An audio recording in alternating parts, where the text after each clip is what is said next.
Hello guys, എല്ലാവർക്കും പുതിയ വീഡിയോയിലേക്ക് സ്വാഗതം. അപ്പൊ നമ്മൾ ഇന്ന് ഉണ്ടാക്കാൻ പോകുന്നത് ഒരു അച്ചപ്പമാണ് ഗൈസ്. അച്ചപ്പം അതൊക്കെ എനിക്ക് കയ്യിലിടാൻ ഇഷ്ടമാണ് ഗൈസ്. അത് കാരണമാണ് നമ്മൾ അച്ചപ്പൊക്കെ ഉണ്ടാക്കുന്നത്. അപ്പൊ നമുക്ക് നേരെ വീഡിയോയിലോട്ട് പോവാം. ഈ വീഡിയോ ഇഷ്ടപ്പെട്ടാൽ ലൈക്ക് ചെയ്യുക, ഷെയർ ചെയ്യുക, സബ്സ്ക്രൈബും കൂടെ ചെയ്യുക, ആ ബെല്ലൈക്കൻ കൂടെ അമർത്തുക. അപ്പൊ നേരെ നമുക്ക് വീഡിയോയിലോട്ട് പോവാം.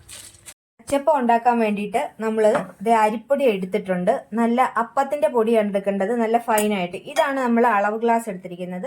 അളവ് പാത്രത്തിന് 1 കപ്പ് പൊടിയാണ് എടുത്തിരിക്കുന്നത്, അരിപ്പൊടി. അതുപോലെ തന്നെ അതിന് ഒരു 1/2 കപ്പ് മൈദയും കൂടി നമ്മൾ ചേർക്കുന്നുണ്ട്. പിന്നെ ഇതിന് 1/4 പാല് എടുത്ത് വെച്ചിരിക്കുകയാണ്. ഒരു തേങ്ങ എടുത്ത് അതിന്റെ 1/4 പാല് പിഴിഞ്ഞെടുത്ത് കട്ടിയായിട്ട് എടുത്തിരിക്കുകയാണ്. പിന്നെ 2/2 പാലുണ്ട്. പിന്നെ കുറച്ച് ഉപ്പും പഞ്ചസാരയും എടുത്തിട്ടുണ്ട്. ഒരു മുട്ടയും കൂടിയുണ്ട്. ഇത്ര സാധനമാണ് അച്ചപ്പത്തിന് വേണ്ടത്. ഇനി നമുക്കിത് ഒന്ന് അടിച്ചെടുക്കാം.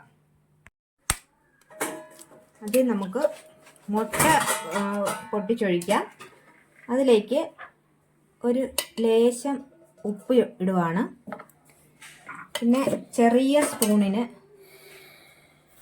ഒരു 4 സ്പൂണ് പഞ്ചസാര ഇടുവാണ്.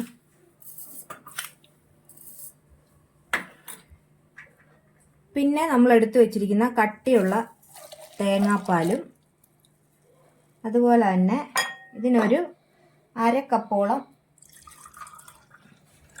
2/2 പാല് പിഴിഞ്ഞൊഴിച്ചതും കൂടി നമ്മളൊന്ന് നന്നായിട്ട് ബ്ലെൻഡ് ചെയ്തെടുക്കുവാണ്.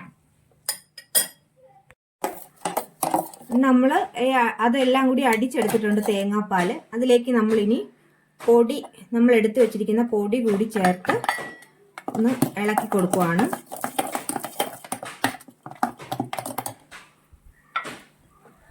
മൈദ നമ്മൾ ആദ്യം ഇട്ടു. അത് കഴിഞ്ഞ് നമ്മൾ എടുത്ത് വെച്ചിരിക്കുന്ന അരിപ്പൊടിയും കൂടി നമ്മളിട്ട്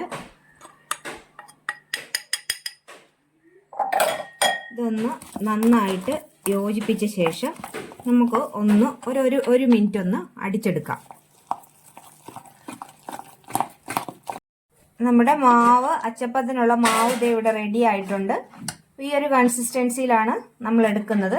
ഇനി ഇത് ഒരു 20 മിനിറ്റോളം ഒന്ന് റെസ്റ്റ് ചെയ്യാൻ വെച്ചതിന് ശേഷമാണ് നമ്മൾ അച്ചപ്പം ഉണ്ടാക്കുന്നത്. ഈ ഒരു പരുവത്തിന് എടുക്കണം. ഇത് നമ്മൾ അടിച്ചെടുക്കുമ്പം വെള്ളം കുറവാണെങ്കിൽ ഇച്ചിരി വെള്ളം കൂടി ചേർത്ത് അടിച്ചെടുക്കുക. അത് ഇതുപോലെ നല്ല കൺസിസ്റ്റൻസിയിൽ അടിച്ചെടുക്കണം. നമ്മൾ അച്ചപ്പം ഉണ്ടാക്കുന്നതിന് മുന്നേയായിട്ട് കുറച്ച് കറുത്ത എള്ളു കൂടി ചേർക്കുവാണ്. എന്നിട്ട് നമ്മുടെ മിക്സ് നന്നായിട്ട് ഇളക്കണം. അതിന് ശേഷമാണ് നമ്മൾ അച്ചപ്പം ഉണ്ടാക്കുന്നത്. ഓരോ പ്രാവശ്യം അച്ചപ്പം ഉണ്ടാക്കുന്നതിന് മുന്നേ നമ്മൾ ഇതിങ്ങനെ മാവ് ഇളക്കി യോജിപ്പിക്കണം. അച്ചപ്പം ഉണ്ടാക്കുന്നതിന് മുന്നേ നമ്മുടെ അച്ച് നന്നായിട്ട് എണ്ണയിലൊന്ന് ചൂടാവണം. എപ്പോഴും അച്ച് ചൂടായി തന്നെ ഇരിക്കണം. അപ്പൊ നമ്മൾ അച്ച് ആദ്യം എണ്ണയിൽ ഇട്ട് വെക്കണം. പിന്നെ നമ്മുടെ എണ്ണ ചൂടായിട്ടുണ്ടോ എന്ന് അറിയാൻ വേണ്ടി നമ്മൾ എടുത്ത മാവിൽ നിന്നൊരു ലേശം ഇട്ട് നോക്കുമ്പോൾ ഇതുപോലെ പൊങ്ങി വരുമ്പോൾ നമ്മുടെ എണ്ണ നന്നായിട്ട് തിളച്ചിട്ടുണ്ട്.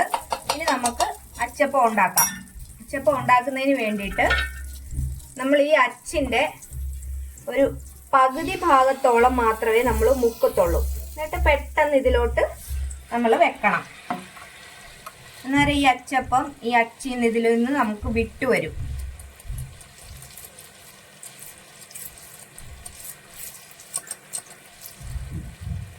ഒരു മിനിറ്റ് വെക്കുമ്പോൾ തന്നെ ഇതിൽ നിന്ന് അച്ചിന്ന് ഇത് വിട്ടുവരും.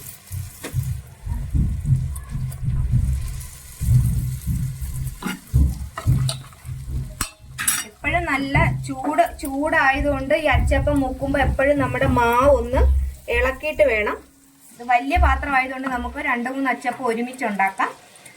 നിങ്ങൾ എടുക്കുന്ന പാത്രത്തിനനുസരിച്ച് ചെയ്യുക.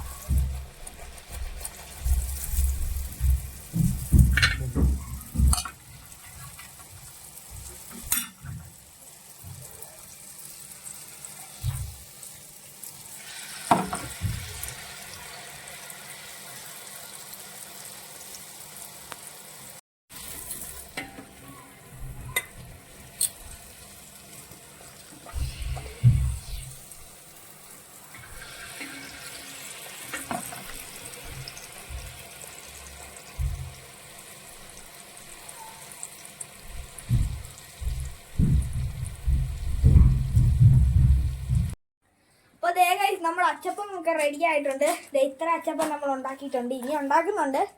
അപ്പൊ നമുക്കിതൊന്ന് കഴിച്ചു നോക്കാം. നല്ല ക്രഞ്ചിയാണ്, സൂപ്പറാണ് അച്ചപ്പം. നല്ല ക്രഞ്ചി അച്ചപ്പമാണ്. ഞങ്ങൾക്കൊക്കെ ഇതുപോലത്തെ മോൾഡൊക്കെ ഉണ്ടെങ്കിൽ അടിപൊളിയായിട്ട് അച്ചപ്പം ഉണ്ടാകാം. അപ്പൊ ഈ വീഡിയോ ഇഷ്ടപ്പെട്ടാൽ ലൈക്ക് ചെയ്യുക, ഷെയർ ചെയ്യുക, സബ്സ്ക്രൈബും കൂടെ ചെയ്യുക. ആ ബെല്ലൈക്കൻ കൂടെ അമർത്തുക. അപ്പൊ നമുക്ക് അടുത്ത വീഡിയോയിൽ കാണാം. ടാറ്റാ.